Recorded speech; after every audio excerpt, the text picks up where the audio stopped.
All right, so tonight, John is visiting me. I'm Matt. We have Scott with us, and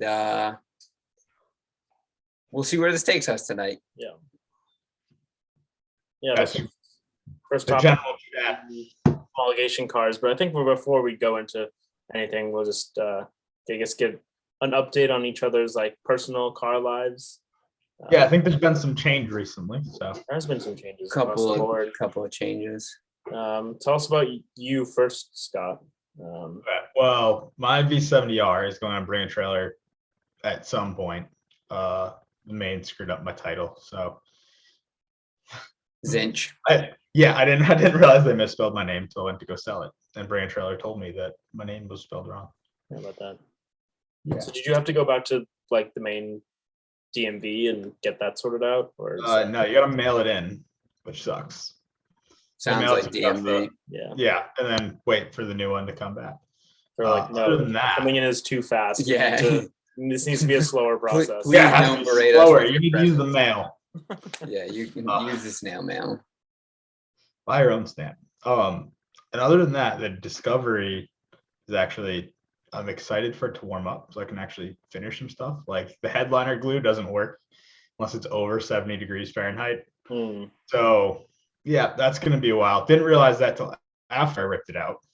Is it the spray on stuff? Yeah. Nice. Well, And the stuff that came with the kit is like warm weather application only. Mm. Yay. It's meant for Florida cars. yeah, I was just about to say should have been in With sun Florida. damage. Yeah. And I got a new transfer case for it and a LS swap conversion kit from Alternative Conversion Engineering. Includes a wiring harness, so it's pretty legit. Wow. Nice. Is it biodegradable? No, Not a old Good. 124. Yeah, just 124. I think that's a Mercedes problem. Well, I yeah. don't think Land Rovers didn't need biodegradable wiring to be unreliable. No, they didn't. But that's a different topic for a different time.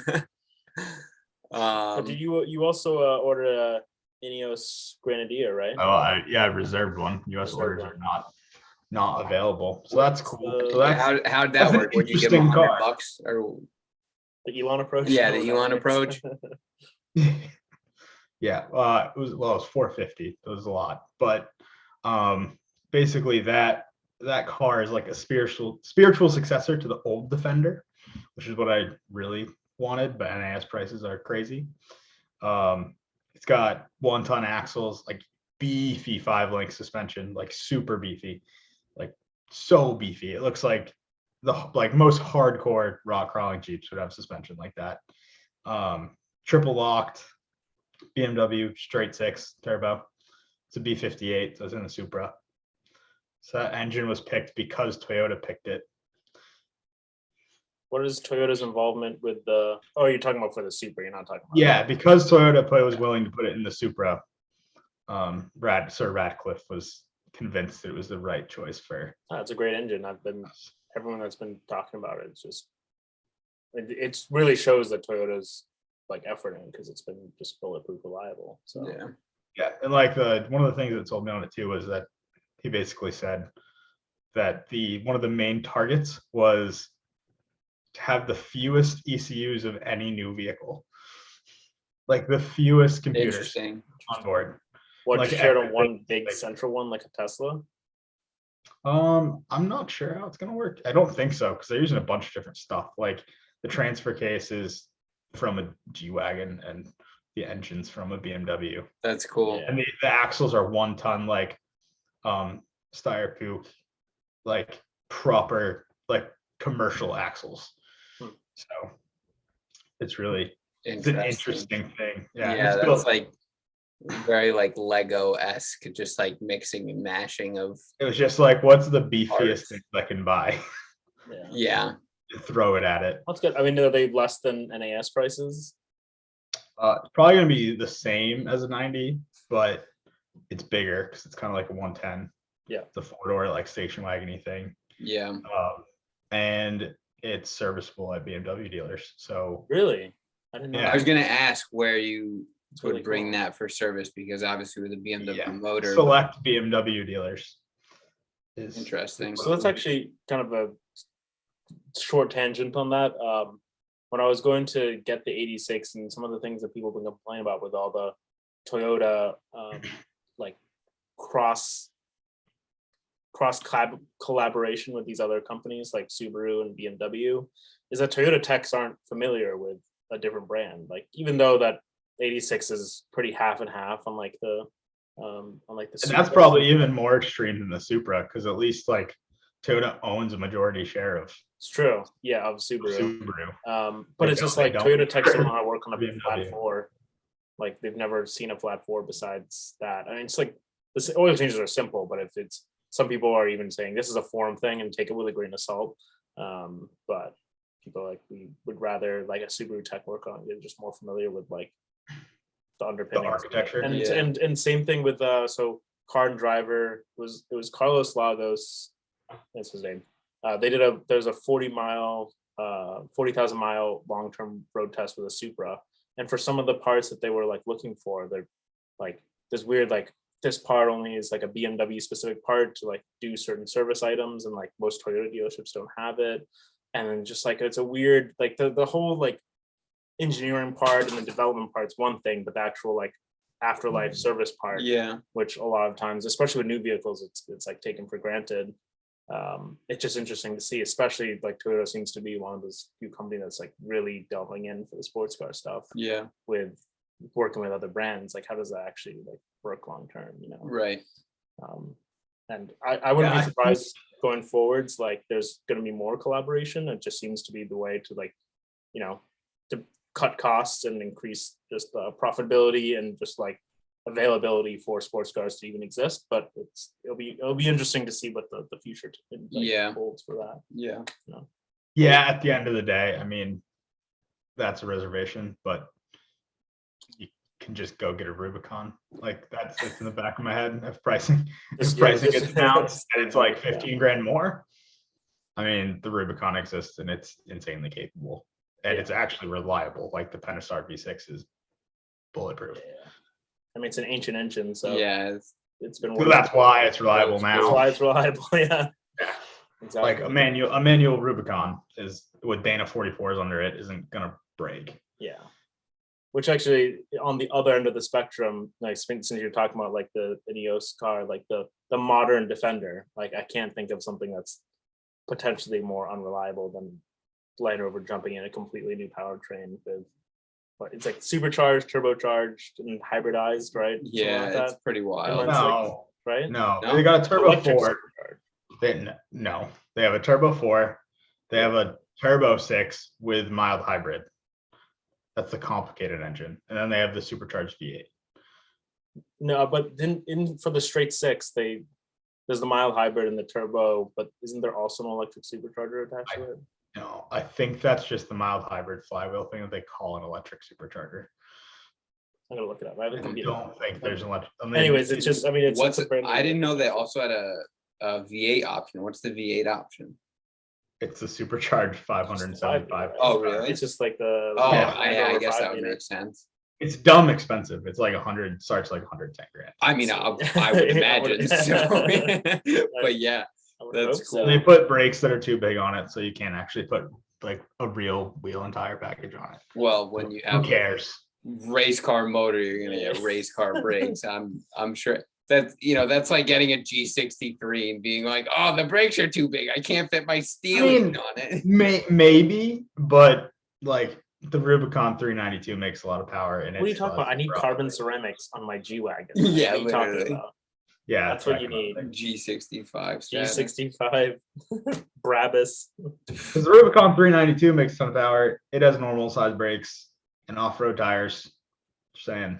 Yeah, The that Bronco thing's Raptor rad. is gonna have If they off-road weren't stuff 100 that's grand, power. they would be cooler. But Actually, I found a couple in the 80s really, here. Yeah, that's surprising. like only I a little bit over sticker. hadn't seen any less than like 93. But yeah, in New York, the market seems to be pretty crazy. Yeah, well, I know the dealer like a couple miles from my house. mhm. Like I just went to go look at a Rubicon 4xe too, like the hybrid, the plug-in hybrid Wrangler. Yeah, They had a 392 and they were asking me 82 for it. So That's actually not pretty that reasonable. crazy. I think it was actually not over sticker at all. Like I was just with some options. Scott, not to say I was right, but there's an electric supercharger, a twin scroll turbocharger, and a mild hybrid. Yeah, I don't care about. I wouldn't ever get that engine in a Defender. It sounds like a nightmare. Like the Turbo 4 seems good enough, or the V8, which has been proven reliable. Yeah. I mean, same thing. It's an Jaguars. engine that's existed forever. Yeah, I mean, Well, it was pretty. That 5.0 was pretty shit from 2010 to 2012. Hey, But, you don't yeah. talk about HSCs like that.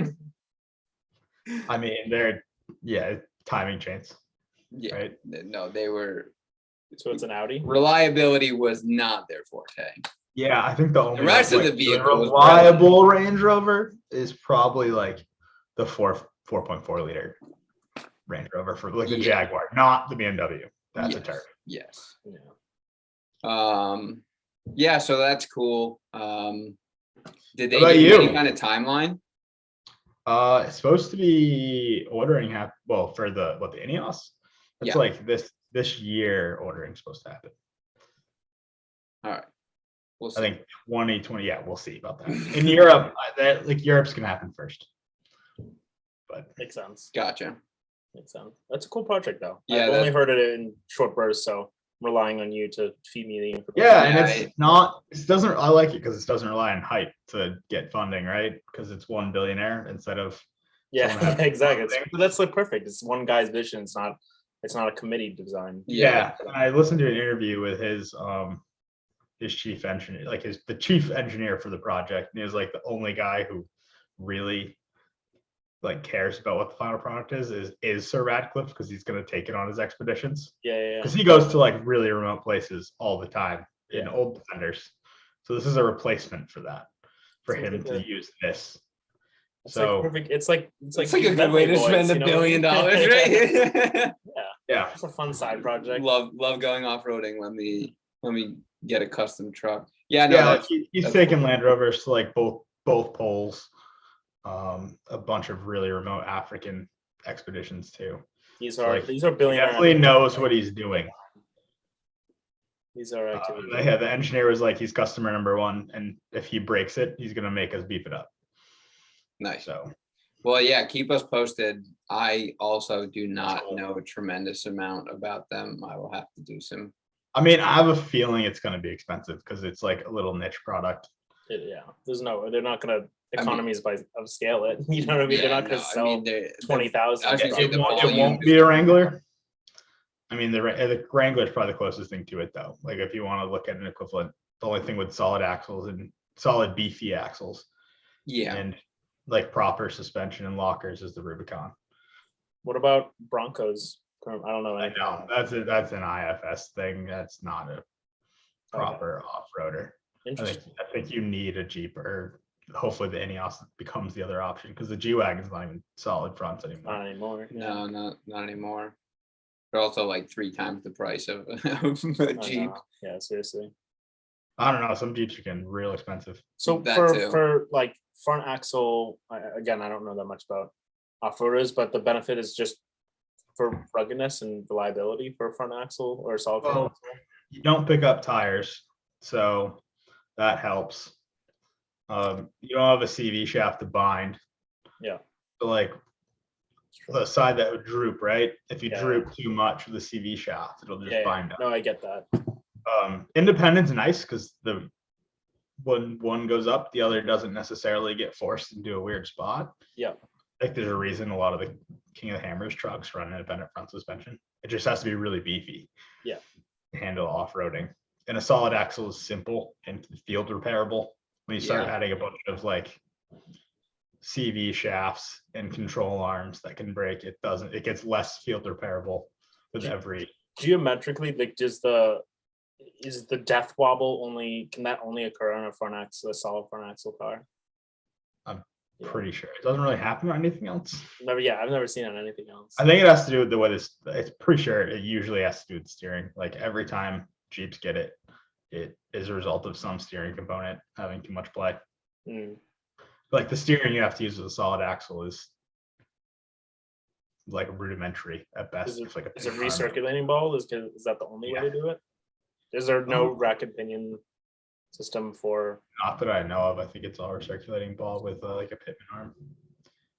That's always like an interesting thing. I mean, like I was looking, so like E39 M5s and the V8 E39s are all recirculating ball, which I always thought was really interesting.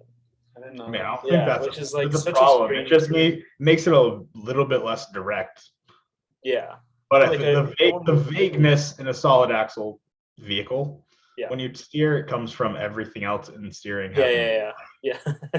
It's not just like rack attached to one tie rod on the end. It's Yeah. rack attached to an arm that then swings around and then has to connect like two other links to actually turn the thing. Yeah.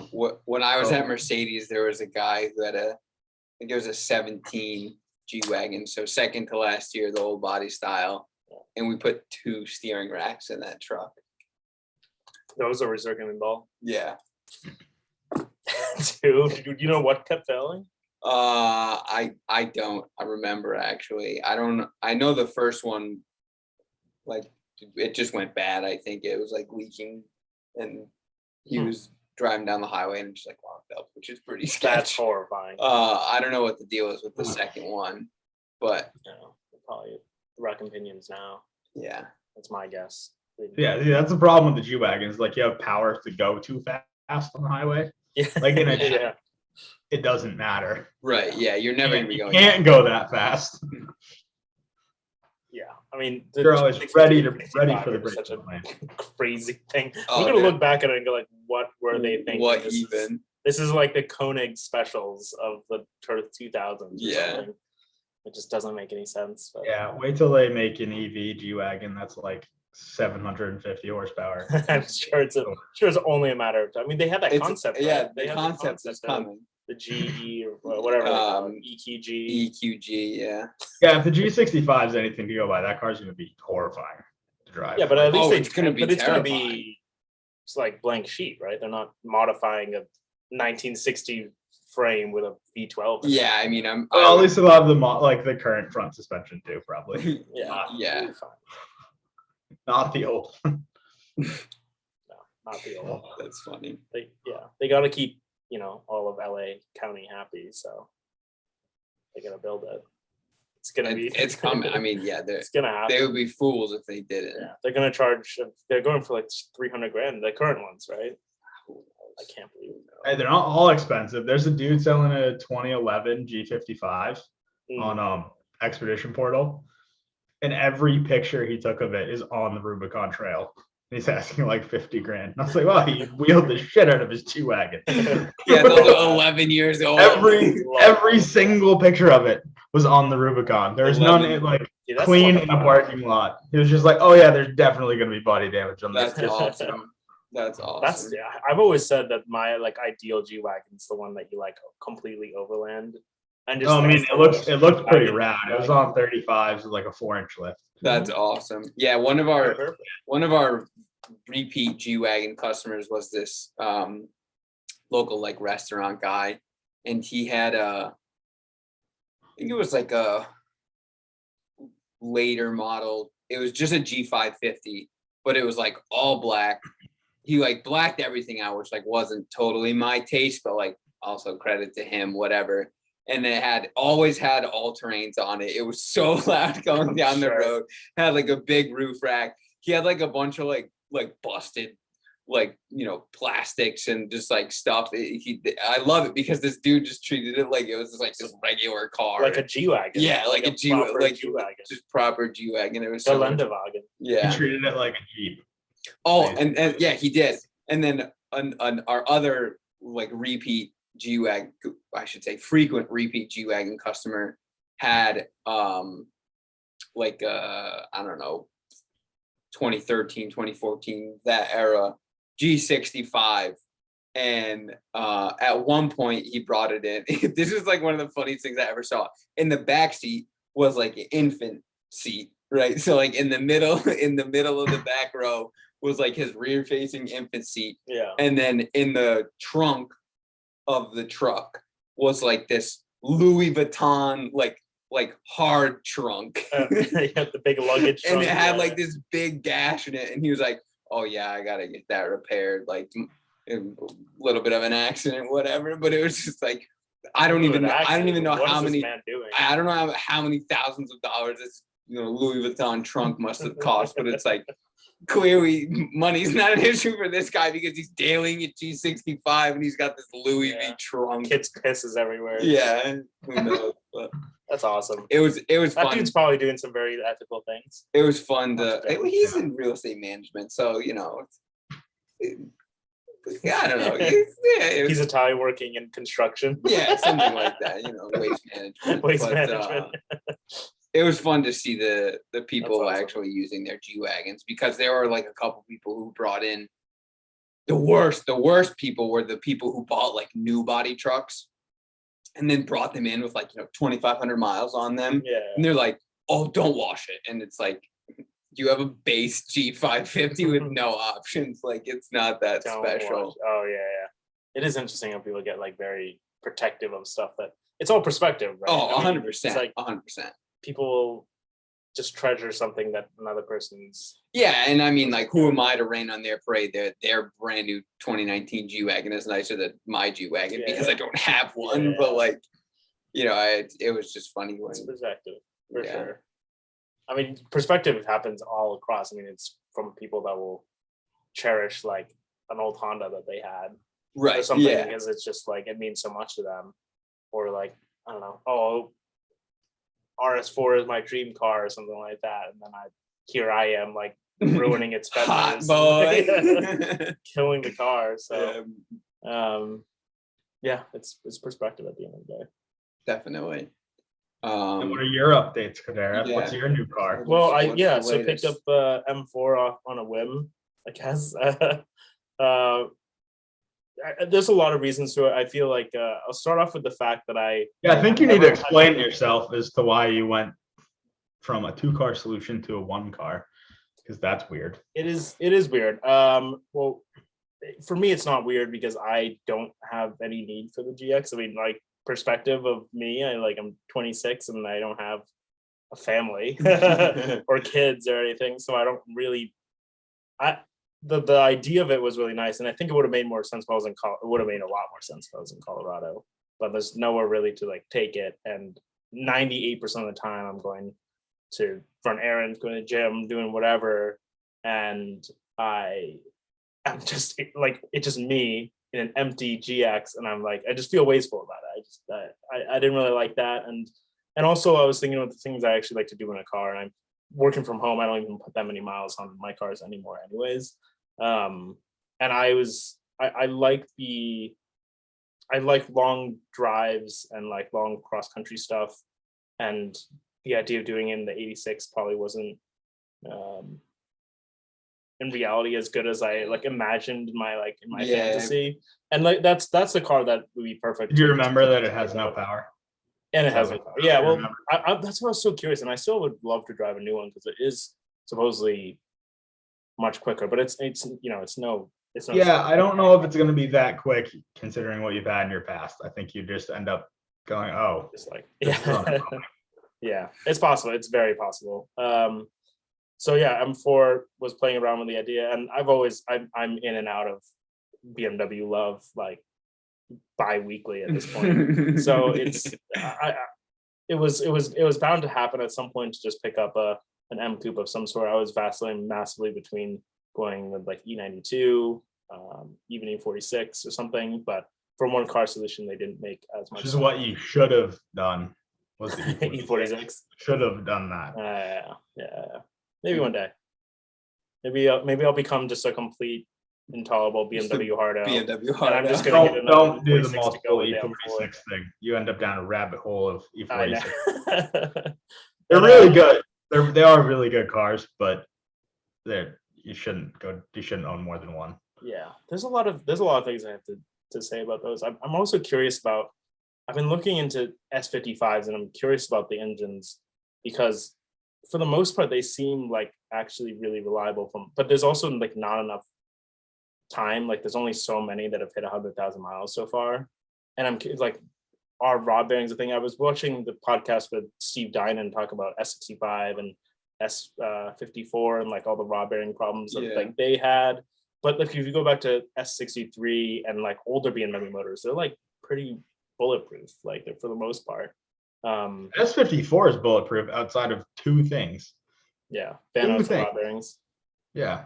Yeah. And but like Vanos is a preventative, both are preventative maintenance Yeah. things. Yeah. Yeah. Like you don't do them, or you don't like, if you let it go, it'll be catastrophic, but you have so much time to just take care of it every Yeah. couple of years. Yeah, you can avoid it. I mean, it's just a maintenance item. So I'm just curious about it because the crank hub's like I don't know for sure if it's like an overblown issue. Probably. Most likely It can't be as bad as E92 rod bearings, where it's like you literally have to do them you have to do it all at the this Yeah. interval. I mean, from what I've heard, the for your motor, Yeah. it's really, it comes into play when you start like pushing a lot of power, time. Yeah, which which isn't my is intention. So not your intention, but it's also like, you know, you see that on like B8 S4s and S5s and stuff like that. It's like when you start pushing, RS3s. yeah, when you start pushing crazy power, pretty much any tuner car, it's like, okay, yeah, you're starting to test. Well, it's because the like limits. the idea of it's so tempting to get 150 horsepower with a tune. Yeah, But everyone's with- looking at just peak numbers, and it just kind of, I guess, especially in America, people just look at it as a dick measuring contest, and I want 600 wheel horsepower. You know, blah blah. Yeah. Go down that rabbit hole. Yeah. It's so funny because You probably don't want 600 horsepower. Kind of no, sucks. I mean, I think realistically you don't, but mean, I think everyone wants to say they have it would be 600 be horsepower. fun for like 5 minutes and then be like, all right, I actually need to Well, go somewhere. the fun just gets illegal really fast. It's when you already start- Oh, illegal for yeah, us. I mean, that car's It's already already very like fast. why it's like already this is like Well, yeah, the M4 is probably similar to like my Mustang, where it was like I had long tubes and a tune and cams, and yeah, can you just- couldn't do anything at all, yeah. like at all. Yeah. Like one on ramp pull, and you're going stupid illegal speeds, especially Oh, with the gearing in yeah. the Mustang. Very, I very might much need that. illegal. Yeah. I don't need that. And Like I mean, that's for some people they do. 46 and 3 was like the Racing sweet is spot, because like you could bang 2 gears on an on ramp and Yeah. merge at 90, which isn't Yeah. that ridiculous. Yeah. But in the Mustang, if I did a 2-gear pull on an on ramp, Triple I was, digits. Yeah, it was you're- going way Yeah. Triple illegal. digits for sure. It's silly. I mean, this And is it was I don't. much more like conspicuous, because that was the loudest car of all Yeah, time. yeah. I'm sure. Yeah. I'm sure everyone. Subtle was not in that vocabulary. Yeah. Yeah, but I'm an sure you just all-black made car. every Super 55 loud plus Mustang. year old in that area very, very happy. And I still every- find it when I borrow my buddy's GT350. I still remember it, like I've never attracted so much boomer attention in my entire life. Like I would be at a Yeah. stoplight and every single man over the age of like 55 would just be. And it's not just car Right. people; it's everybody. Yeah, Like, that's true. Yeah. They're just the most vocal. about it. Everybody. I heard it like Yeah. I had it for 2 days. I think I was stopped 8 times. And GT, just like okay, Yeah. I don't. Yeah. I mean, that car in particular is going to garner a lot of attention. The stripes and Yeah, being that it's Yeah, mine was kind of the opposite of that. Mine was just black black. and looked evil. Yeah. You'll Love gain black. the. it's you like- just you just look like a street racer. Yeah. Yeah. Everything was black. Yeah. But yeah, That so big old Roush I duck. saw the M4. We went for a quick ride just before we had some dinner. It's white on black. It's pretty. Simple. But Yeah. it's Yeah, pretty I mean, the only plans for it, I have Oleans on order, and I bought some BBS RIAs, which are just like forged 18-inch standard wheels. They kind of look like HRAP 101 sort of. You got 18, so you're gonna go with the meaty look. Meaty look. Yeah. Yeah. But it's like, it's interesting because it's listening to people's, like what their response is. And maybe I'm doing it wrong. It's totally possible, but I wanted a square setup because I want it to match Okay. as closely as I can to the weight distribution of the M3 or M4. And Well, you want turning. turn it. But the thing is that everyone that I've talked to is like, I don't know if they're just thinking it differently or I'm wrong, but they're like, you have to go 9s in the front, 11s in the rear, and like that's counterintuitive. That seems like it's just for traction. Yeah, not it seems for, only it's like, oh, it has so much torque to traction. It's like, first of all, I have like the base M4, and I have Yeah. not a tune on it or anything. And yeah, I can like blow the rear tires off, and I don't intend to have any more than that, really. But like, if that's the only reasons like for traction, like it's not. Are you thinking about corners or anything like all the Yeah. other good things that the platform could be used for? Just it's such a one-dimensional thing. It's like I guess everyone's just a drag king nowadays, but maybe it's the culture. But I think yeah, it's one of that, the a little bit that car because it makes so much power with so few Yeah. mod. yeah, but they're all like to a point, right? Like I see this in the RS3 community, but everyone has bolt-ons. Everyone makes 600 wheel horsepower, and at a certain point, like when they start racing each other, it's like you guys bought like you all have the same car. Well, what are you Yeah. racing? Like I don't get it. It's like who ate less lunch that day? You know Yeah. what I mean, Who's lighter? who's lighter? Who had Yeah. less fuel? Who's the jockey? And just get that. But it's that part of car culture always like kind of confuses me, and the hardcore track rats are another thing. But I think this time around something that's form following function and just something That simple. you I can mean, take to the track once or twice a year. yeah, That's exactly. like- Like that's you go to fun. Palmer or something or Lime Rock and have a good time, but not make it. And that was like, so going back to it, it's like that was the 86 bill was just going further and further into just like a dedicated track car. And realistically, I'm not going to track that much. I mean, I have maybe a couple times a year, but I'm not there. Yeah, right. Weekend. I'm not Not gonna be a racing- weekend war. I'm not doing SCCA like wheel to wheel open like open car racing or whatever. Yeah. So it's maybe in the future, but it's like certainly not now. And I just had to be realistic. And I've always wanted an M car, and kind of going down that route. And be interesting. We'll see where it is. Months from now. Yeah. I really want to see what. At least it's not an ugly. At least it's not one of the ugly ones. At least it's a good one. Which ugly ones? The new. The ugly. G80s and It's a G80s. Yeah. free series. I was No, gonna spend I was $100,000 gonna on say this. that earlier when we were talking about the truck, where it's like, thank God it's not designed by committee, or you'll end up with a G80. It's what you get. No. I'm curious about that because supposedly they've been like the BMW's whole structure is that you only work in certain segments, like departments of the company, and then the company moves you around. I think to try to diversify you within the company, but it's like Yeah, you only can work a certain amount of Right? time. only a certain amount of time. Like if you're Yeah. an engineer and you go to design and you go to, it's just like it removes the whole like specialization of like you have one guy that's a designer, one guy that's an engineer, and then you get these like massive committee groups. And like I guess in theory it's like more ideal, like communism, but in practice it doesn't. I Well, I mean, think I Mercedes- have. Mercedes I and have, Porsche like- must just laugh at that. Like, What's that? 'cause I feel like Mercedes and Porsche just keep the same people in the same positions Same positions. indefinitely. That's when you get like Like, any point, perfect their craft. Yeah. Yeah. You get the guys You that just just not do do that. one thing. You need your Bruno Saccos And that's why I think that's like the design's one thing, but I think it's heralding a larger issue that stems within BMW. I think like a lack of identity of what's Yeah. going on. Right? Oh, 100%. Like it's the grill is one thing. Like okay, make a facelift and change it, but it seems to be. I mean the BMW social media posts that have been going on, they're just like their PR department's on fire. And like I don't think they really have a clear idea what they want to do with like No. electrification. No. Well, but Except for the M5 CS. well, I was just about to say. I was just about to say it's M5 like, CS is the last like M car that they have. well, like the M5 CS is like, in my opinion, at least, it's stunning, right? Like Yeah. it's the grill is the right size. It's got an awesome race car, inspired interior. I love the wheels. The yellow LEDs are super cool. It's like that. Like when you think M5, right? Like something like that comes to mind. When you think M3, the G80 does not come to Yeah. mind. And then it's like they're just like so all over the place. Like the 7 Series has kind of lost its way. The X7 is an atrocity. I mean, Well, yeah, to look at for sure. then they It's have like also really expensive.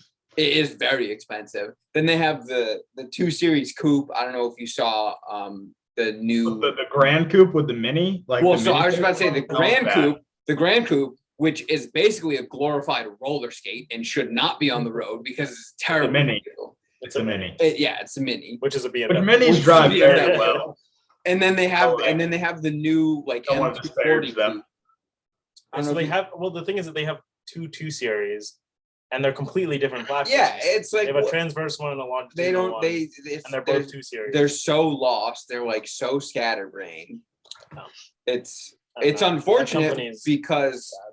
you know they really had a groove even like 5-6 years ago when they were making like the M4 and things like that. I felt that On the converse of this, who is the opposite of that? Like who is in their groove right now? Porsche's GT Power. I think just for Well, that doesn't specialists, like enthusiast cars, but in I general. It's like I would say Range Rover has really found their stride. you like like, Land Rover as a I'm whole. gonna give Yeah, a black horse. Land Rover. I think Genesis is doing really well, and that's a left field option. I actually don't think I don't they're- disagree with I that. think they're actually doing a really good I job. think my biggest concern with Genesis and if I could kind of extrapolate to like Kia and Hyundai and the Grand His biggest concern is that he Team thinks is it's that their about design Bentley language is so drunk. modern. I'm curious to see how it'll hold up in like say 10 years. Yeah. But Well, I I think would- it'll be really. You think like the Genesis sedans are going to age bad? The I don't Genesis think they'll sedans age. are I don't really think nice. they'll age poorly. I'm just curious to see if they're gonna look like, I don't know, like tacky or gaudy, Well, the SUV just looks like a GTA version of a Bentayga. But Yes. I think Yeah. I'm not too worried, but I mean you're talking about like in the groove more than just like design wise. It's just yeah, no, like but from an entire standpoint. I think like, Genesis. I mean, I wasn't around during this period, but from what I've gathered, it really feels like early '90s Lexus. The like singularity of design. well, it Yeah, seems like that's fair. focus of it. they've I come a long way from like the Genesis Coupe, which was terrible. Yeah, the Genesis Coupe and then the Genesis sedan, and that I guess on that end they really that the brand equity in Genesis has been like questionable throughout the years, but it's now that they've actually started to like give Genesis a really good brand identity. Even it's not even the last like 2 years, it's like in the last year that brand, because like they did a Yeah. facelift on everything to change it to Yeah. like one singular design language. They must have just gone the full like top down, this is how it's going to be, this is like one like decision, this is Yeah. how it's going to like end up, and it shows. And they have a store in not Chelsea, it's in Manhattan, and it just looks like a luxury store. It looks like something that Cadillac probably wanted theirs to look Yeah. like. The Cadillac can't figure out. Yeah, and Yeah. then didn't figure out, but it looks stunning, and the presentation's really nice, and it really does remind me of like early '90s Lexus, for like the Lexus brand to come out of nowhere. You know, it's the opposite of Yeah. that with the dealership thing.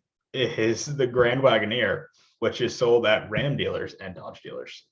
Is Is that like when I For went to $125,000, this Jeep when I- could be yours. yeah, when I went to look at the Rubicon 4xe, like there's 5 Grand Wagoneers in the lot, all of them over 120 grand, and they're selling it in the same place that you can buy a Dodge Ram for 84 months at 29%, which you're which just is not now the just norm. not gonna find the buyers for it, Yeah. wanting to go spend Looks like their the time. presentation. How do you pull that off? That's probably one of the reasons like Land Cruisers couldn't sell well here in the U.S. Like you buy them at a Toyota. Yeah, but that's a Toyota dealer, which and which isn't- are significantly that's a better Dodge than dealer. a Dodge dealer for sure. But it's still like you walk into a room and someone's buying a Corolla, and then you're spending $100 grand on a Land Cruiser. Yeah. It's just not the same. Fossil. Like And it it's just doesn't have, so like- much more money than anything there else they sell. Like even a Twice the TRX even a TRX at 100 grand. Yeah, A TRX buyer is not someone who cares. yeah. No. like, What Fine, I feel like the like, TRX buyer is like a can GTR confirm. buyer going to a Nissan dealership. Yeah. Yeah, they don't care. They just want Don't that care. thing. They just The want- one they thing just they want put up that. for it with anything to get that one thing. But that's then you separate that's like the separation of the enthusiast market, very niche enthusiast market, and like the luxury car market, right? You have to treat that brand experience completely different. Yeah, absolutely. There's a reason people like buy them the Mercedes and go to a Lexus dealer or whatever. The T-Rex is an interesting one though, because it's like that's I would say the majority is like those are truck people who are just like, yes, I want that one. Like America. just like the kid, the former like boys who are like, I want the biggest, I want the loudest, like I think they're probably still boys. I don't know. yeah, well, yeah, my You're stepdad's buying the about most 12 on ridiculous the toy inside, so of all time. Yeah. They are, yeah, it's just, they're there's a Tonka truck kid that like kicked the other kids' yeah, toys yeah, during exactly. recess or whatever. That's what, and yeah, I'm gonna see the, especially when the Cherokee L like exists. I can't imagine the Grand Wagoneer selling that well. Yeah, I just No, it doesn't look different enough. It doesn't look The different Range enough. Rover Sport and the Range Rover look distinctly different. And they, Yes. Like, and the interior is distinctly different. Like Yeah. a full fat Range Rover is a full fat Range Rover. Yeah. You And feel no it. one mistakes it for a sport. No. But yeah, the Cherokee L looks so similar to the Grand Wagoneer and is so And much it's less money. significantly cheaper. No, it's like Sequoia Land Cruiser. I mean, the interior on the Grand Wagoneer is really nice, but I don't think it overcomes how much money it costs. Yeah. And I don't think it can And sell. I'm curious if that's gonna work with like the Jeep brand. I know Jeep's been trying to push more and more upscale, especially with the popularity. I think it's probably going to work because I see JLs all the time. And Yeah, but JLs for the are- luxury JL car no, market, JL Wranglers are expensive though. They're expensive. Yeah, Like, if they you are. want one that's equipped without crank windows and like is a car, Yeah. it's 50 grand, Yeah. which is Yeah, but not 50 grand what on it is. 120 grand. Yeah, but that's so expensive for what it is. I know. And That's also cars now. and people just So flock to it. Yeah. And they continue to But- do it. but- And the but interior on the Wrangler JL has is super nice. that It's super nice. brand The interior on the identity. Grand Wagoneer is also super nice. And the Ram is super nice. Like Stellantis knows how to make a good interior, period. yeah, on select vehicles. Let's not say all of it. Have you been inside a Ghibli? Yeah, I don't care about that. The Ram, the Wrangler, and the Grand Wagoneer all have great interiors for what they are, especially the Ram.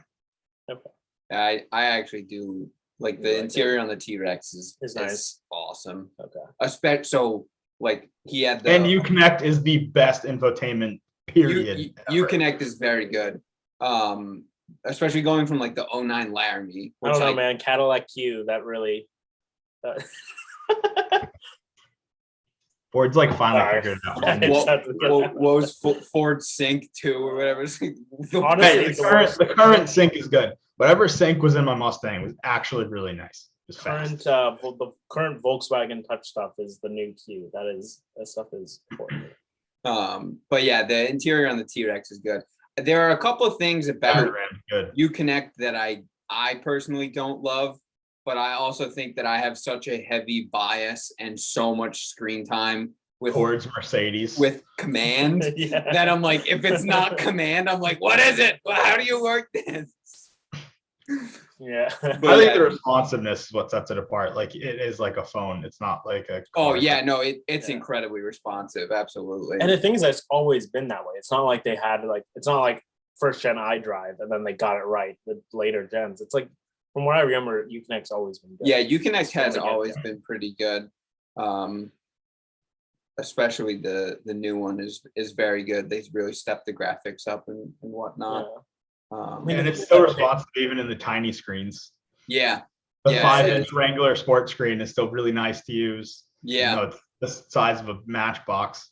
I'm Still curious how fast. much emphasis like manufacturers put on response because I feel like that should be first and foremost. I mean, they'll put fanfare and make like graphics and whatever, but like that's like one of the biggest failures with like original Sync or like the Volkswagen or like Cadillac Q was like they were so unresponsive and it's like dangerous to use when driving it. And did on the engineering priority list that they just met on Uconnect, they're like it's gotta work, right? Yeah, Let it I don't- like function fast. They must not have like hired programmers. They were just like, yeah, let's use the most archaic stuff that we Yeah. can.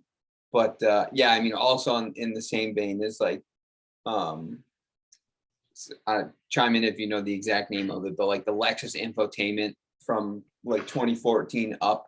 Hmm. So prior to that, it was just like Oh, yeah. the Toyota product, right? So it was like my 08 Solara, which had nav, Yeah, had like the same like Dude, that's with my internals. GX. It was the same thing. Yeah, the same internals as So like, old. you know, a 2010 LS460. And it was like, okay, yeah, they were pretty archaic, but it was like it worked. You use buttons. Yeah. It was very easy. And then after that, they introduced that like trackpad mouse It's thing. horrible. It's rubbish. It's like So literally thing is questionably that the- dangerous to use while But driving. like the actual graphics are the same. It's Yeah. just the interface is different. Yeah, the now. interface is just worse. Worse. It's like, what are What's you nice about doing? the You're GX going backwards. versus like the RX. Yeah. Like it was just it was just the Solara touchscreen. Yeah. And it was just right there. But then in the RX you're using that stupid mouse pad. And But it's so Toyota though. I mean, they just had one system and then just use it forever yeah. until it's so old that they just like the latest Lexus stuff, like the NX that was released like this year. Yeah. It's like totally new. Is it? It's Yeah, but I don't think Toyota buyers care because the Forerunner still sells. Like Oh yeah, I crazy. mean it's Well, but I was just about to say the Forerunner didn't get like Apple CarPlay and like a good backup camera until 2020. yeah. Come on. Yeah, but now they do. I mean, I'm curious how Toyota's going to be with like their EVs and stuff because, like your stepdad was saying, that's been Toyota's response for a while. But then a few months ago, when they had that 15 car like Yeah. layout plan of all the EVs they're doing, the rumor is that they've like figured out their solid state battery technology a little bit better, so that because Toyota won't. They're like the exact antithesis of Elon. You know what I Right. mean? Yeah. They won't say anything until they have like Until they have completely proven it. Yeah, like Yeah, the yeah. most like nailed down. Nailed down down solution. pat, like, So like solution. they're not going to just say we're going to Mars and then figure out everything Yeah. in between. Give us $100 here and there so we can keep laying the next track down. Yeah. So I'm curious what it's going to look like if Toyota's now so committed to the EV thing. Like it'll be interesting. I am very excited for what they come out with because you know that it's going to be like Toyota's not going to change their brand image. You're like, oh yeah, like let's just try this EV stuff out. Like that's just not what they do. I mean, they also do when they do like Mirais and weird stuff like that. Yeah, let's just try hydrogen. Yeah. I don't know. I think we're a little bit more advanced than like at that stage, but I yeah. know what you mean. Um, But for the most I part, mean, Toyota's well, like that, so. that's not true because they just did that hydrogen powered RCF. Oh yeah, the V8. Yamaha. Yeah. Yeah, they're on something else. Yeah, I'd love to see it. I swear, I said this before, but it's a totally different kind of car. And I say this, I think maybe more for the fair, but like if LCs were cheaper, I probably would have looked into getting an LC. I mean they're I love beautiful LC cars. 500s, but realistically, it's just a less. Let's see. What is an LC? LC start at 500. now? Oh, they Yeah. got to be like Oh, 78 to 90. 78. Oh, I'm on Auto Trader right now. We're gonna find this out. The lowest is like LC models. Yeah. There we go. Search. before like all the cars market started rising. You can maybe find one in the high 60s. Yeah. Yeah, 80. Yeah, Ish. 80 is pretty That's Actually, kind of how the S Coupe for a was. for a statement like that. You White, can't white have- over tan with CPO white over tan with 30,000 miles is 75. Yeah, is that the one in Watertown? I would assume. You sound like me now. Yeah, I noticed. Like I sat in. I know every car in a 200-mile radius. Refresh. Yep. It Oh, was. is that the one? Watertown, With US. the, is that the one with the nick on the left side of the rear bumper? Well, that one had a service done 5,200 miles ago, right? Yeah. Yeah. No, they're great, but it's just so unusable for what Yeah, it I is. mean that They're amazing, but I'm just it's a curious. lot of money for like a very I'm not there specific yet. type of car. It is.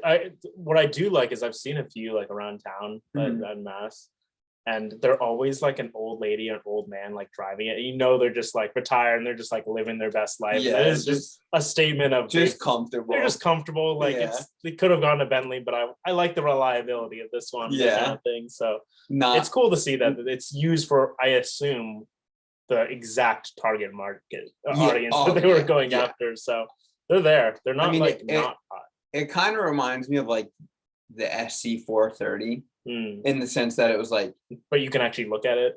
well yeah I don't know. I guess maybe in 2005, people thought the SC430 was good. Yeah, my sister still to this day is. I saw a really, really nice SC430 in Kennebunkport. They're all nice. It It's was like insane all how like clean it under was. 40,000 miles because they're all like retired driven. That's so funny. You know, it's like the same thing with like SLs for the. It is a hideously ugly vehicle, though. Like They're it is heinous. the Oh, most they're so ugly bad. thing in the world.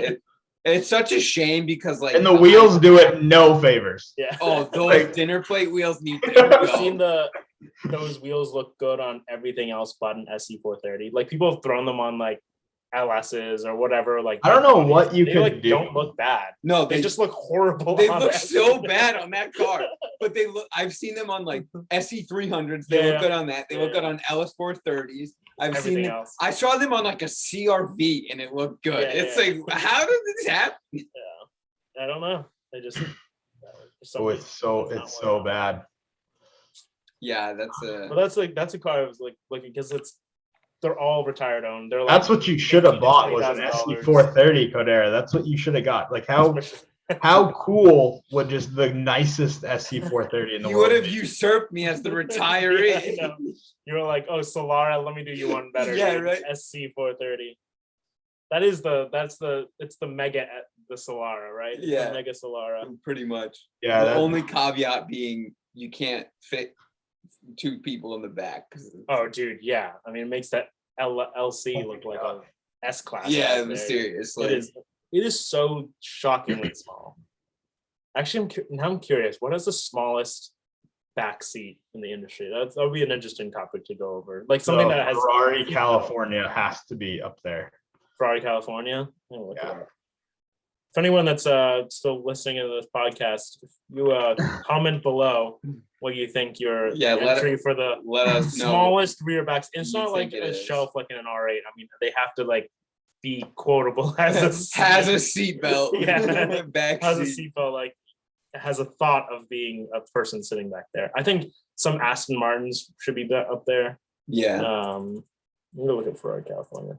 The California is pretty shocking. The I can tell you that the old It's pretty bad. XK Jags had very small back seats, and laughably the R129 Euro cars had a back seat Did they? option, and Really? it is the most comical thing you have ever R129 seen. backseat. It's like you can fit like a plastic grocery bag. This one. Yes.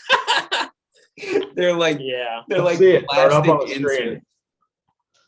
What's that? I want to see it. Throw it up on the screen. All right, I'm gonna have to look it up on his thing. Oh my! Wow! It literally just puts leather on the parcel shelf. yeah. Yeah. Wow! People Yeah. are supposed to sit in that Well, like human beings. in theory, they could. But Babies with no legs and not in a car seat. in the Yeah, there you go. if you Look haven't at that seen it, I thing. highly recommend it. But there's a Harry's Garage video where he has his SL600 R129 that he like kept under a car cover at his boat in Monaco or something. I don't know, something very Harry's Garage. Yeah. And that car has the back seats in it, and it's hilarious. Dude, these kids are in grave danger. So they can't be much more than like 4 feet tall. And And the thing is that the front passenger has to be pretty small too, right? Or the front driver, the front occupant. Yeah. Yeah. It's like if you're any more than like 6 foot tall, you're like well, so in like the back. I like struggle to fit comfortably Yeah. in the R129, and I'm like just 6 feet tall. Yeah. Yeah. Yeah, but they look so good. I know they're They do. stunning. It redeems. There's There's a everything. silver arrow for sale in Waltham, and I want it so bad. That's what I've been thinking of another 2-car situation. R129. So damn cheap. I want a SL600 because it's like, Status. why not? Baller. Well, it's because like they're barely more expensive on the used market than a 500. Yeah, no, I I mean, mean, just maintenance that you're gonna end up paying Yeah. for. But it's just like you might as well have There's 12. yeah, they are I need to own a V12 at some Very point in my life, flawed. and I feel like there's two different camps of V12. You get the Screamer Lambos, yeah, high revving and then you get the screamers, torque monsters, and you the gotta Luxo Yeah. V12s. when everything becomes electric and Toyota and boring. Yeah. I mean, we need my some V12s. my alternate suggestion to a R129 V12. Is the G65. Well, that's pretty. I'm not going to say no. If you want to fund it, please be my guest. But I do not have the means to do that. Realistically, though, would be like a W220 S600 twin turbo V12, even more smooth delivered torque. Those What, than things, an SL600? yeah. I mean, just because they have the turbos, the Oh, the, yeah. the SO600 is still a very smooth and lovely automobile.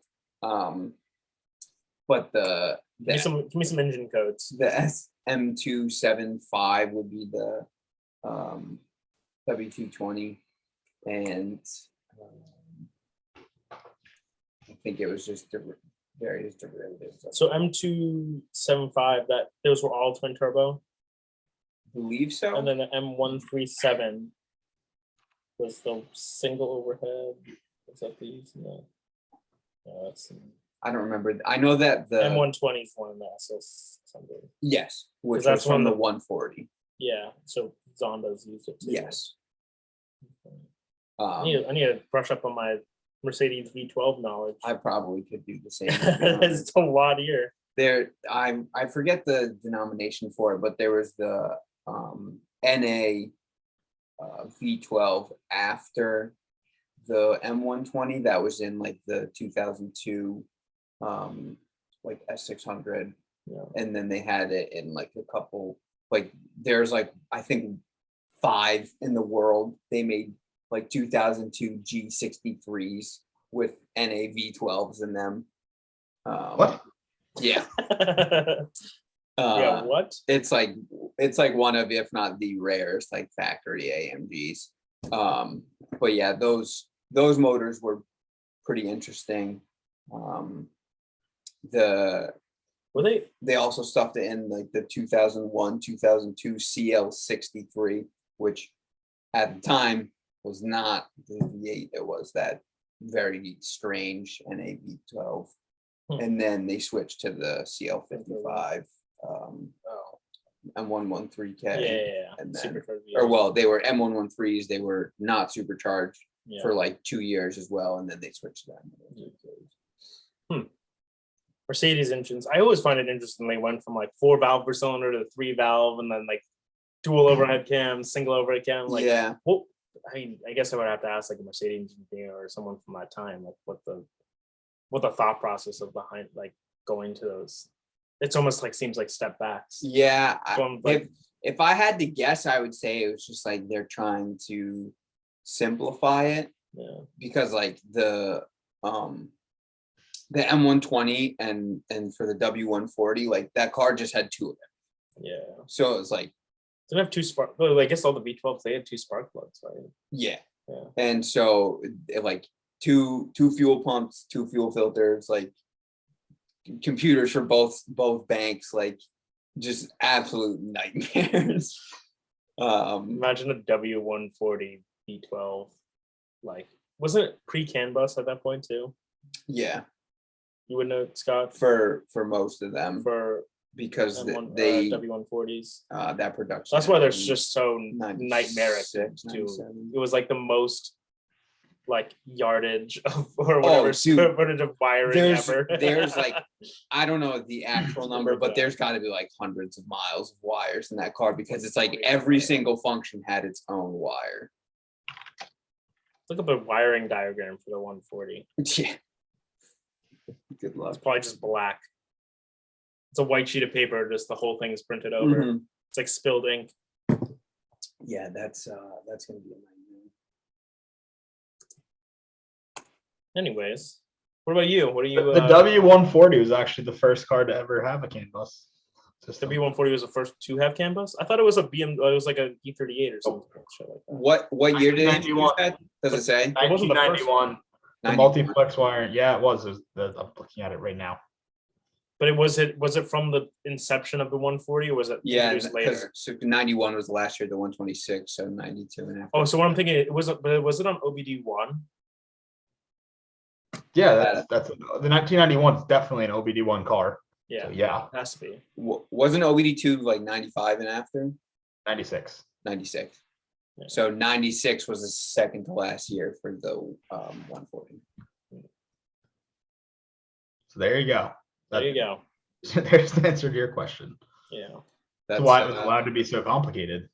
Really, Just looked it up. Like, it's multiplexing. So yeah, I don't. Okay. That's kind of where my knowledge starts to teeter off. It's in short, it's just a mess. I always find it funny that the whole. Speaking of 140, but not about the engineering side. Like the design side wasn't like originally the Bruno Sacco design. Like, wasn't the greenhouse supposed to be shorter than it actually was? Jason Kibisa did that Like whole less thing. greenhouse. Like you're saying? like less greenhouse. Like originally it was supposed to be like proportionally a lower greenhouse, like a just less window, but they like couldn't fit people like tall enough in the back, so the whole like roof went up. Maybe that. Okay, That's I've never heard of that. But I'll pull it up. Yeah, There's you a can Jason find Kibisa info on thing on it. I because it was watched on it. Bruno I watched Sacco. that the Sacco Gandini Oh yeah, one yeah. that you were talking about, which was Yeah. really Did you interesting. enjoy it? Yes. It's hard not to. Would have watched it twice over if it weren't for the same material Yeah. at the back. But yeah, it was great. Yeah.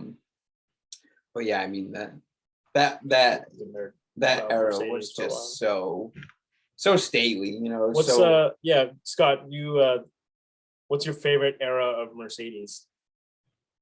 You have one? Mercedes. Yeah, we're on this train right now, so let's go for it. Scott just likes G65s. Yeah, well, yeah, that G wagon. No, I like G63s. I don't like G65s. Probably like late 90s, early 2000s. Which I one? like the Do you want the round one or the boxy Bruno Sacco era? well, the CLK GTR is all I really want. Okay, So fair enough. Mercedes, I don't really like. Do you Mercedes like that the much. peanut headlights, or just on that car? Yeah, just on the CLK GTR, just on that. Yeah. Just, 'Cause that's the greatest, one of the greatest cars of all time. I love it. It's actually, that so kind of proud. segues right into our original topic of homologation. Yeah, cars. I was just about to say that brings We've us gone- to our original So now that we are an hour, Yeah, in, CLK GTR, talk about homologation cars. Yeah. coolest car ever. yeah, they're pretty Outside of the Pretty cool. GT1 Strassen version, because I played Need for Speed Porsche Unleashed a lot. I as a know, I did too. Those those were love that. cool. Those are very cool. kid. And the GT1 is like But it's the always halo. interesting because like so that era, I was whenever I say this fact, most people like don't believe me, but like that GT1 class, the CLK was faster than McLaren F1 911 GT1. Yeah, but it wasn't faster in a straight line. So No, but like No of one cares. wins, it dominated the season. yeah. It won like 98% of the Yeah, races they it was had a in. It crazy was like not even success close, rate and then with it. everyone just And started it talking even about had the ability to fly, as Mark Webber Yeah, showed. I was just But about to say that's they a were, CLR. That's they- not the CLK. It yeah. looked exactly the same. It's a different so car. but come it on. is a different car. But But yeah, they did take. they off. did take flight. Mercedes made a plane. I don't know if you've seen it, but there's actually a I actually don't know who did it. I watched it a while ago, but there's a video that someone made specifically on when that vehicle took flight. It's really interesting. Was it Probably Mark because Webber I'm driving a it? huge nerd, but basically it was like the wheelbase was too short and it created too much like loft with the overhangs and everything. So when it went over the hill, it just caught like a little bit too much lift and took flight. yeah, and it was like negatively impacted by the dirty air of the car in front too. It's kinda Yeah, like a exactly. Sort of takeoff. But they sorted it out. They made the wheelbase longer, and then it handled a lot better from there, and they were able to avoid. It didn't fly anymore though, unfortunately. Yeah, Have you guys F1 fans? Do you follow F1 at all? not as much as I would. No, not outside of Jeremy Clarkson's hilarious tweet. Yeah, yeah. That was good. Do you know what's happening right now with 2022 and the new regs and stuff? I don't. You Obviously. couldn't like. I mean, other than Ferrari having the prettiest Formula One Prettiest car ever car. made. It is very pretty. I love that they go to the It's so full, like, pretty. what is it, like early 90s? It was At least like they glass won't be out cross ugly. car. Like the Mercedes looks purposeful and nice, Yeah, and the Ferrari's pretty. So at least now the F1 cars aren't hideous yeah. like they have been. There's like basically been. I'll show a video. I don't know if I'm allowed to do it with the licensing on YouTube, but like they're like the big thing this year with 2022 is like they switched their whole aerodynamic concept to go from like more overbody aero work now to like full underbody. They want to do ground effects again, which was something that they used in the 80s and even in the 70s. Yeah. But it was then banned because basically like in that era they would create ground effects, but they would use these movable side skirts to literally Yeah. just scrape around the ground so that creates a complete vacuum under the car. Well, I did know that. They were so, but so I guess going the whole history lesson that they banned it because there was such a tight window. Like the moment that a little bit of air went in, the whole car just like, it was like driving on a knife edge. Like Yeah. the limit was just so So tiny, and you tiny. would see cars just like spin out. And they had no safety equipment basically back Yeah. then. It was banned, but now they bring it back because the idea is they want like closer. They have less of like a weight behind the car, and so that they can still have like similar downforce levels following another car. Mhm. But anyways, biggest rule change that's happened in 40 years of Formula One.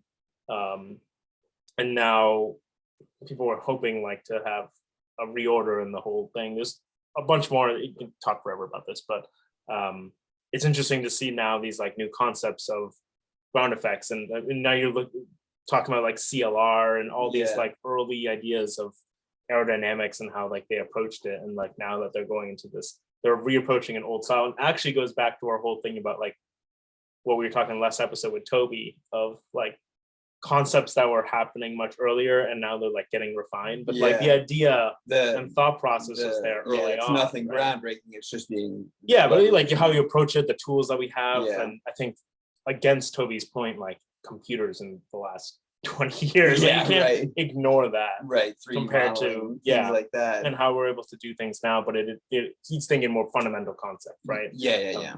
These are how air works. This is what a Venturi effect is. This is what a atomization of fuel is. Blah blah blah. But it's interesting to see this in F1 right now because it's in theory should bring closer racing, but the pecking order right now still seems the same as similar to what Yeah. last year's was. But yeah, F1 rant over. We'll Cool. Yeah. have to have a different F1 chat about that. Yeah. But, yeah. But homologation cars. What's your favorite homologation car, Scott? There's too many. There is too Too many. many. There's a lot of good ones. Every Group A rally car is fantastic. Yeah. Just fantastic. Yeah. Do you have a specific? Would Group A be like near the top of your list then? For Well, like, if I'm gonna pick like a full group, like between Yeah. tarmac and rally racing, Yeah. yeah, Group A. Group A? I mean, just because FIA Group A on racetracks, that was an excellent selection of cars too, and FIA like the World Rally Championship Group A was insane. It's a good Subaru, Mitsubishi, Toyota, Chinese Lancia. Lancia. That was the most dominant. That was the winningest. Yeah. Is it? What about Group A versus like let's say Group B? Relatable. Like Colin McRae is blasting around in like a stock looking Impreza, Yeah. like Yeah. a super stock looking Impreza, and everything looked exactly like what you could buy. There was no crazy aero. Like he raced with like a low wing Impreza Yeah. for most of it. Yeah. The only like semblance of aero was the Toyota Yeah. with its Celica. probably meaningless wing, but I mean, people are putting bigger wings on that for car meets nowadays. So not that they're for function at all, but yeah. No, Group A is good. I like the reliability because I feel like more people. they're so flat out too. Because like the power, it wasn't like Group B where it's unlimited. Yeah. Like where they're they scared. had 300 something horsepower. Like you go flat out everywhere. Yeah. It Yeah, and that was before like any crazy diffs or anything that they started working in 2000s and Yeah, it's all super mechanical walkers, Yeah. just oversteer inducing. So do you think for like there needs to be for you especially? I mean, this it's also obviously subjective, but for Yeah. racing to be exciting, it has to be relatable For me, yeah. for you. That's why I don't like F1. I'm like, this is pointless. Yeah. Even like the modern WRC is just, let's make our tiniest hatchback, which we never sell all-wheel drive, Yeah. all-wheel drive, and have most of the power going to the back, and with crazy aero. Yeah. And let it rip. Like if I am gonna go watch motorsport in any way, it's gonna be some Rally America event because it's Subaru as the factory team and everyone else is grassroots. So stuff still looks relatable. Even the Subarus look relatable that they run in Rally America. So Yeah. I don't think it's that insane. Pikes Peak's cool too. There's just a lot of privateers that run it, and it's kind of just like bring the craziest thing you can. Yeah. Last. Do you like Pikes Peak even after the whole like they paved the whole thing? Yeah, because it's still the same concept. Yeah. Let's go really fast up a hill. Up a giant hill. Very Up a large. giant hill. That was with, actually one of the things with I real first- consequence, which I know Yeah. like you don't want people to get hurt. Obviously, I don't want people Yeah. to get hurt, but that adds an element to it. Like F1 feels super sterile when you watch it. It And does. Pikes Peak, it's like, yeah, you're on the edge. Yeah, there's definitely that added. The element. risks are relatable in Pikes Peak as well. Yeah. I mean, if you I think get everyone can you're saying identify that like the risks of it. 10,000 feet above sea level, aeroed car is relatable, but I guess I know what you mean by that. Everyone knows what the risk is like. It's like Mount Washington's climb to the clouds too. If you want to get Yeah. more local, like people who've driven up the auto road know exactly what the auto road is like, and then you blast up it. That was And it yeah, just it's true. I makes guess it compared to like an real. F1 track, no one will ever drive. Yeah, That most was- people don't go to the track in general. Yeah. So like, it's just less relatable. I don't know. I like that part of it. I like that the New England Forest Rally. I go up and it's the same roads I go fishing off of. So like, you can connect with the exact spot it's happening, even if you didn't go to the track. Yeah. When I went up Pikes Peak, the first thing I thought is I can't believe people race up here because when you get like close to the top, that's like Devil's Playground. The drop offs are just so crazy, and the roads like so narrow. So narrow, yeah. Like barely I a just couldn't car. believe it. But it's Yeah, cool. and I'd rather watch Pikes Peak than like the Isle of Man because the risks are also relatable in Isle of Man, but people die. Yeah, legitimately die. Like multiple people die. 4 You don't- feet in the air, you don't 200 need to miles watch an that. hour. Like Watching- no thanks. Yeah, watching Isle Man gives me anxiety. Yeah, that literally is. Yeah, I think it gives most rational people anxiety. It's insane. That's nuts. Like jumping your motorcycle at 200 miles an hour on a road Yeah, that's been converted to be a racetrack. it's like Kind barely. of. a I road. don't think It's- it's been converted. I think it's just someone that went around. You just town, put mattresses There's on the just laid buildings. out a course. It's There's like not just even driving. enough traffic for it to be. It's just like Dude, it's so crazy. it's like Just put a mattress on your house if you live on the street and hope. Well, no would one you knows. ever like advocate for it to be canceled? Like, I would. No, you mean you totally know what you're doing. They still have like the free ride world tour still exists in skiing, and Yeah. like people go and film crazy ski movies, and like there's avalanches happen and they kill people. So Yeah. I think it's the same kind of thing.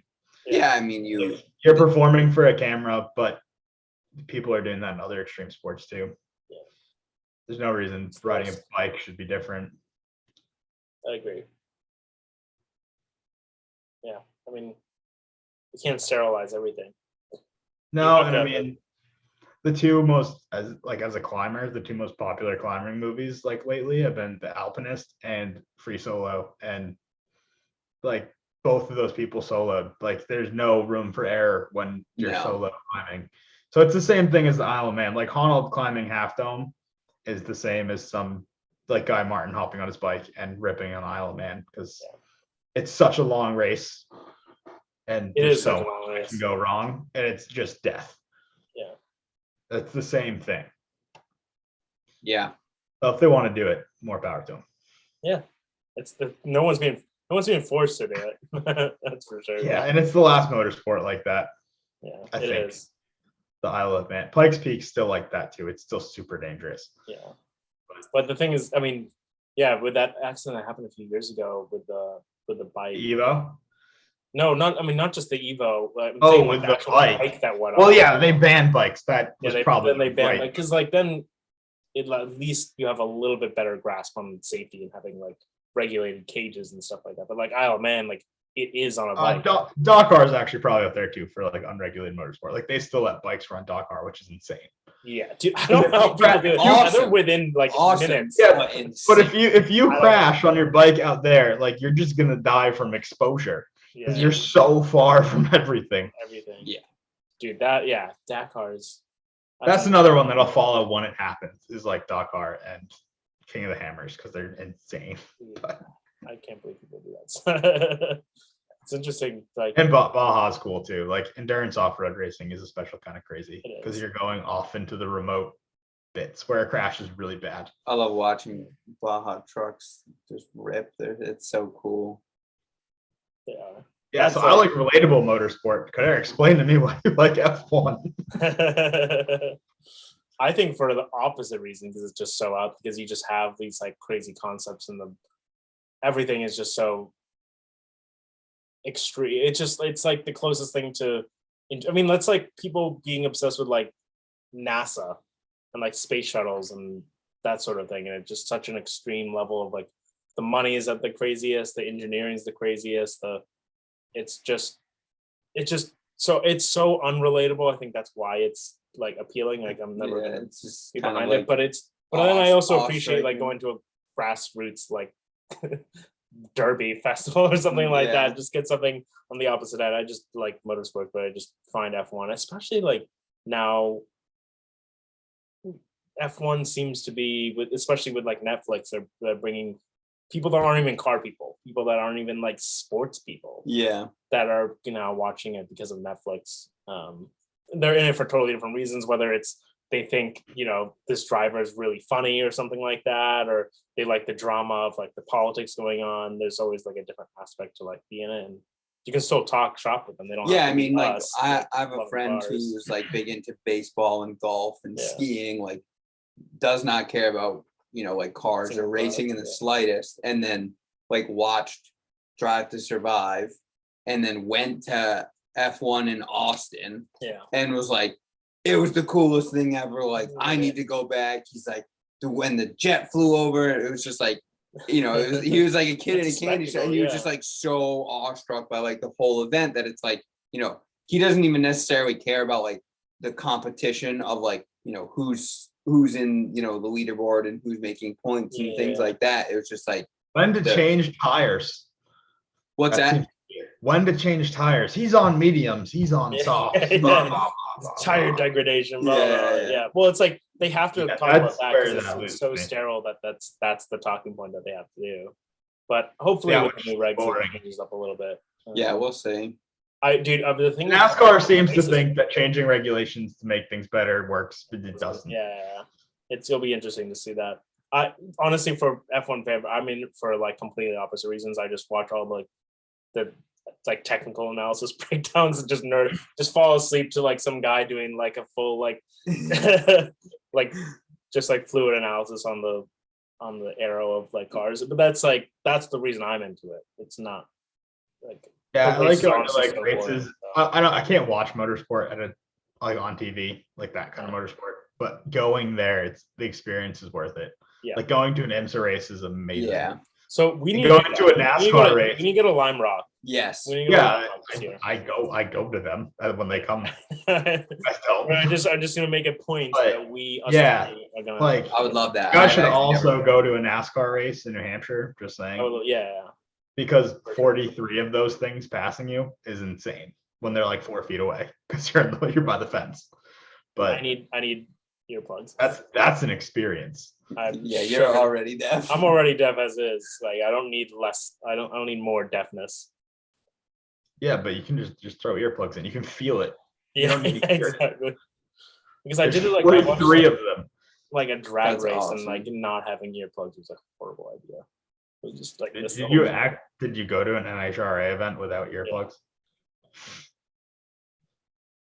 Did Yeah, your nose that's burn too? That's probably Were why. you close? Were you close to the track? But it Did wasn't like you burn your top floor nose? or anything like that. They were still very loud. Oh, okay. It So was- no, they weren't running like nitro meth. Where yeah, made no, they their went smell where you can like terrible. you can feel it in your eyes. When Yeah, they it go Yeah. down. singes your eyebrows off. No, it was an NHR, but it was like lower class. I don't know what class it was, but they were fast or like it was in Colorado. We were running like 8-second passes still, but nothing crazy. That's pretty quick.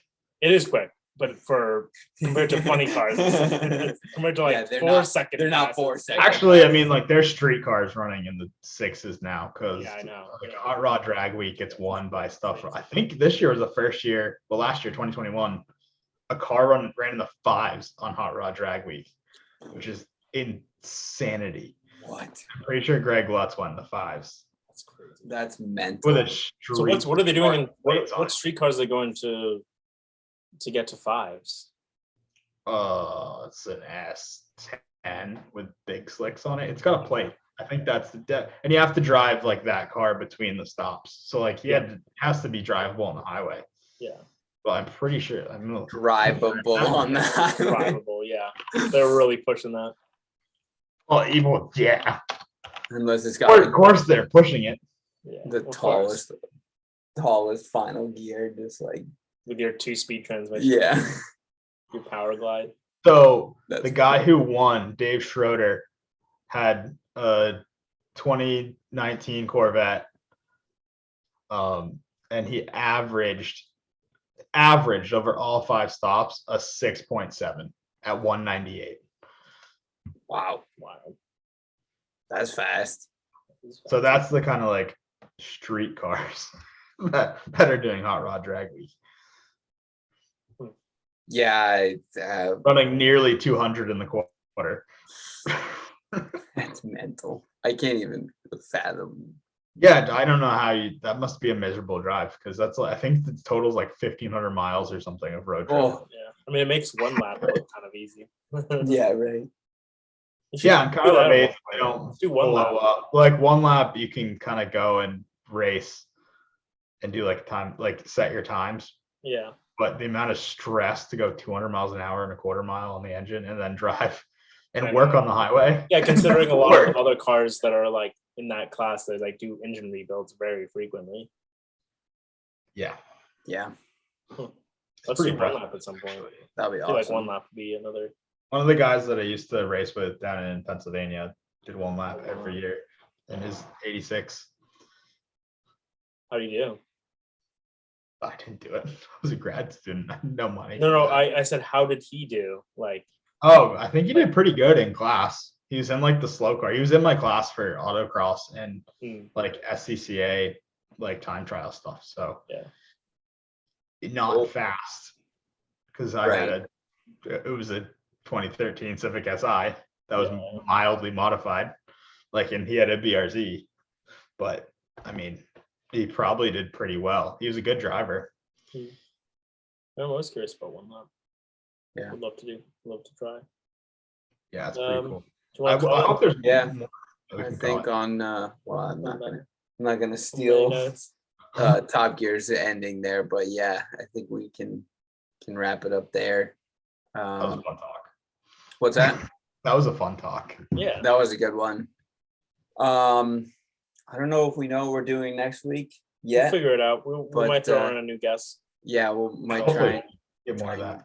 wrangle up another guest. And if you made it this far, thank you for watching. Feel free to leave any comments. Throw a like there. Yeah, throw a like if you don't mind. Like, Subscribe. comment, like, subscribe. For the 4 people that have made it here, Yeah. if that. Yeah. Appreciate that. Um, Yeah. If you're able to follow along, then yeah, be well, and You're one of us. we're looking forward to warmer, more car-related weather. yeah, maybe we could do Yeah, something. start doing some car stuff. Love to do that. Yeah. Let's do it.